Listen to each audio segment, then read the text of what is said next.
चलो आज हम लोग पढ़ने वाले हैं क्या, पृष्ठीय क्षेत्रफल का आयतन। ठीक है, कक्षा 10 का है, अध्याय नंबर 12 है। ठीक है, इसके फार्मूले आज हम लोग पहले देखेंगे। क्या यूज करेंगे पहले, फार्मूला। ठीक है, फार्मूला में पहला क्या था, घन। ठीक है, घन किसे कहते हैं, ऐसी आकृति जिसकी सभी भुजाएं क्या हो, बराबर हो। ऐसी आकृति जिनकी सभी भुजाएं क्या हो, बराबर। बराबर का मतलब उसकी लंबाई, चौड़ाई और ऊंचाई सब क्या हो, बराबर हो। ठीक है, उसे क्या कहेंगे, घन। और घन का पृष्ठीय क्षेत्रफल क्या होता है, 6a²। क्योंकि किसी भी घन के 6 फलक होते हैं। कितने होते हैं, 6 फलक। तो 6 भुजा का स्क्वायर। और घन का पार्श्व पृष्ठीय क्षेत्रफल होता है 4a²।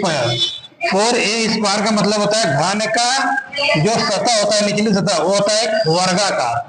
वर्ग का परिमाप होता है 4a और उसमें ऊंचाई से गुणा कर देंगे तो क्या बन जाएगा, 4a²। और घन का आयतन होता है a³। आयतन निकालने का मात्र फॉर्मूला है लंबाई गुणे चौड़ाई गुणे ऊंचाई से। तो लंबाई a, चौड़ाई a, ऊंचाई a, सबका गुणा करेंगे तो क्या बन के आएगा, a³। फिर उसके बाद है घन का विकर्ण। घन का विकर्ण होता है 1 में 3। ठीक है, और उसके बाद हम लोग पढ़ेंगे घनाभ।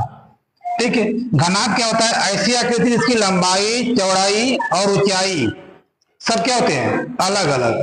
ठीक है, घनाभ में लंबाई, चौड़ाई, ऊंचाई सब क्या होंगे, अलग। आप देखे होंगे अब कभी माचिस की डिब्बी या फिर आपकी बुक, ये सब किस आकृति की है, तो घनाभ की है।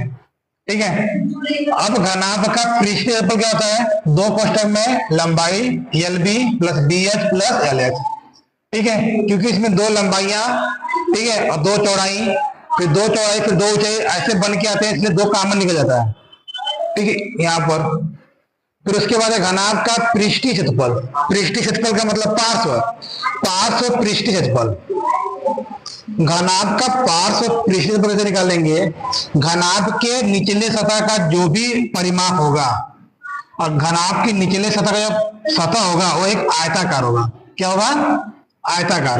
और आयत का परिमाप होता है 2 कोष्ठक में लंबाई प्लस चौड़ाई, और उसमें अगर ऊंचाई से गुणा कर देंगे तो बन जाएगा घनाभ का पार्श्व पृष्ठीय क्षेत्रफल।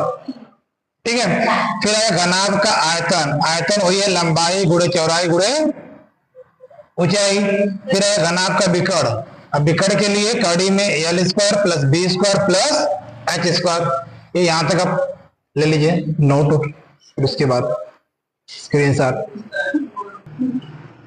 चलो अगला फॉर्मूला क्या है, बेलन। ठीक है, सिलेंडर बोलते हैं इसको। ठीक है, सिलेंडर क्या होता है, जिसके ऊपरी और निचले भाग कैसा होगा, वृत्ताकार। ठीक है, नीचे और ऊपर का भाग कैसा होगा, वृत्ताकार। इसकी ऊंचाई क्या मान लेते हैं, h है। ठीक है, तो बेलन का फॉर्मूला होता है, बेलन का वक्रपृष्ठ होता है कितना, 2πr/h। वक्र पृष्ठ का मतलब होता है जितना बेलन का घुमा हुआ पार्ट है, ये सब क्या कहला जाएंगे, इसके वक्र पृष्ठ। ठीक है, ये हो गया वक्र पृष्ठ। और बेलन का संपूर्ण पृष्ठ क्या होता है, बेलन के वक्र पृष्ठ में, ठीक है, बेलन के वक्र पृष्ठ में यदि उसके ऊपर और नीचे के क्षेत्रफल जोड़ दें, ठीक है, तो कहलाएंगे बेलन के संपूर्ण पृष्ठ। तो बेलन का वक्र पृष्ठ होता है 2πr/h। अब बेलन का निचले वाला भाग है वृत्ताकार। अब वृत्त का क्षेत्रफल कितना होता है, πr²। तो πr² नीचे, πr² ऊपर, दोनों को जोड़ेंगे कितना जाएगा, 2πr²।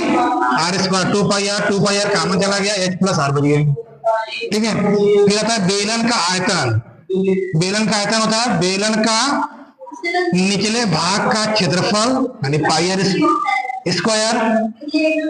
निचले भाग के क्षेत्रफल में अगर ऊंचाई से गुणा कर दें तो क्या बन जाएगा, बेलन का आयतन।